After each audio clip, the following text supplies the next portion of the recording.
TikTok 不仅做社群，还做 TikTok Shop， 超赚钱。去年一整年海捞了160亿美元，直接动到了美国最深层利益，还有用户粘着度很高。再来，它的创作者很年轻，非常具有活力，所以抖音的潜能是非常巨大的。这就是为什么抖音让美国人这么忌惮。美国的精神还在吗？ So I said, I'll approve, but let the United States of America own 50% of TikTok. Do what we call a joint venture, and there's no risk. We're not putting up any money.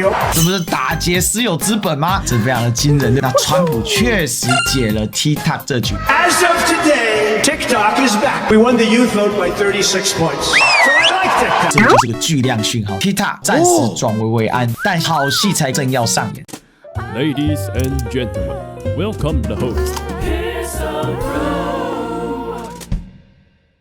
字节跳动，因为它这几年业务成长非常快，可是中国抖音基本上已经相对接近饱和的状况，因为它在整个中国抖音上有7亿的使用户，所以它下一个增长点在洋抖 TikTok。另外 ，TikTok 不仅做社群，它还做 TikTok Shop， 就是利用抖音这个巨大的流量平台做海外电商市场，所以它相当于另外一种版本的淘宝、拼多多，当然就直接动到了美国最深层利益，还有它的用户粘着度很高。再来，他的创作者很年轻，属于业余挂的很多，非常具有活力。所以目前来讲，抖音的市场里面，你就算职业化了，本身的盈利方式跟你投入的资本不见得成正比，更多还是在题材新鲜 ，TikToker 要新鲜。所以从这样的角度来看，抖音的潜能是非常巨大的。像 YouTube 整体来讲，正在高强度的资本化过程，它已经形成很强烈的马太效应。比如说时政类已经是 YouTube最后一片蓝海，以2024年全华文圈的政论财经博主，第1名的王志安就碾压第2名的王健相当的多，所以最后的蓝海到了2024年都已经变成这么红海，而且头部效应这么的严重的状况之下，那你就要了解到整个 YouTube 的生态跟抖音的生态就出现一个很巨大的变化。这就是为什么抖音让美国人这么忌惮。基于这些点，美国当然是不可能忍受，所以拜登任期的最后，美国最高法院不管保守派或者进步派的大法官以全票通过抖音的禁令生效，而这里面的争点就是美国宪法第1修正案对言论自由的保障。而抖音过去几年3不5时就被各州政府控诉应该要禁抖音，所以抖音过去几年都在打法律战，但基本上都是赢的。而这一次比较严重的是，这是抖音第一次输掉。美国的态度是你不卖我就把你给停掉。问题是第一个，抖音本身并不愿意被剥离，因为 TikTok 又是10亿，成长非常迅速，而且抖音它在每个地方做了很多落地的工作，让它整个社群是非常非常活跃的，超赚钱。去年一整年光是在 TikTok 市场上海捞了160亿美元。如果字节跳动真的把 TikTok 给卖了，那它未来增长点就没有了。所以它不可能卖，而且这一卖，它是全球的 TikTok 业务要卖，所以它一定是用法律战抗辩到底。可是问题这个禁令那么硬。第二个，中国政府直接立法禁止大数据演算法出口，也就是你不能卖。而且抖音的演算法的优化是比相关的社群网站普遍上认为是更加的灵活良好的状况。所以现在抖音的状况，宁愿让美国市场被 ban 掉，它也不会卖，但至少不能丢了全球市场。另外，抖音还有个底气 ，TikTok 现在全美国有1.7亿的用户啊，这个渗透率跟抖音在中国渗透率是一样的。问题是美国1.7亿远远不是抖音全球10亿用户的全部，而且全球增长量非常惊人，所以这就是最大的一个抖音的限制。再来，川普对于抖音的逻辑，川普在第2次竞选总统一开始几乎被所有的社交媒体全部给封锁了，所以对于川普来讲，他遇到最大的挑战是他没有发声管道，这时候抖音救了他，因为抖音用户非常的紧张。早在去年被美国下了禁制令的时候，抖音就强制跳出小视窗，请就抖音打电话给你的国会议员。当时真的很多抖音用户去打电话给国会议员，但是在巨大的资本力量前，1.7亿用户在美国占1半的人口，也没有办法打败美国这个资本主义国家的内核，因为抖音已经实打实的侵蚀到了 the structure of all money， 所以没救。所以在美国，资本才是真正的爸爸呀。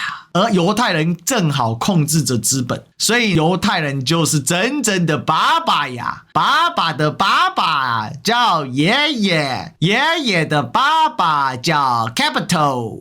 可是呢，这时候有川普跳出来，因为川普真的是没办法了，所以抖音整个上加上川普本人的宇宙网红人格特质，他在抖音上面是爆炸红啊，传播量至少是拜登的10倍，搞得拜登非常尴尬。再来，因为在抖音上的巨大成功，所以大量的其他平台网红们也往这边靠，比如说美国的播客巨星 Joe Rogan， 像这些人他就看到了川普这种网红特质的魅力，所以慢慢的，只要川普没有被直接禁止的平台，这些网红就一个一个自动的去贴向了川普，所以到最后马斯克带着他的 Twitter 进场之后，基本上就把整个川普在宣传方面的短板给打过去，甚至有过之无不及。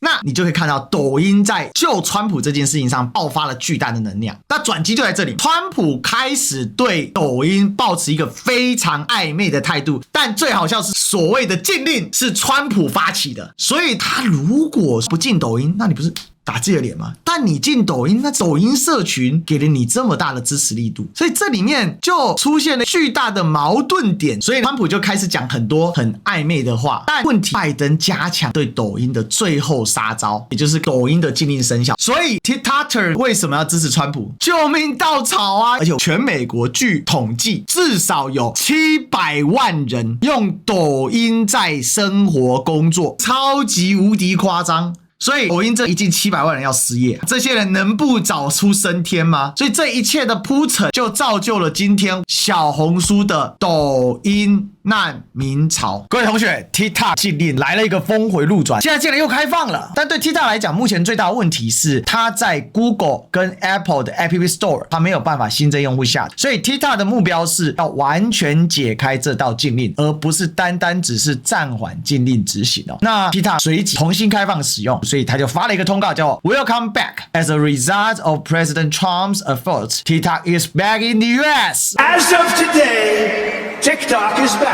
And Republicans have never won the young vote, the youth vote. We won the youth vote by 36 points. So I like TikTok. 这就是个巨量讯号弹。 And frankly, we have no choice. We have to save a lot of jobs.